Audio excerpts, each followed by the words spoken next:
Mi gente, qué feliz me siento, qué alegría me da de ver esto. Lamine Yamal no es colombiano, él es español. Y en este momento han mandado 2 aviones con ayuda para todo lo que está pasando acá. ¿Dónde están los colombianos? Los que dicen que aman al país. What? Los que tienen que en la cara, salgan, por lo menos ayuden con algo. Nos sentimos muy contentos, muy felices, que alguien que no sea de acá en nuestro país nos ayuden con todo esto. No me queda más nada que decir.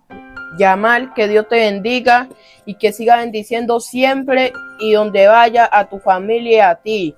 Siempre, siempre que te siga bendiciendo a ti y a tu familia. Algún día te conoceré, Lamine Yamal.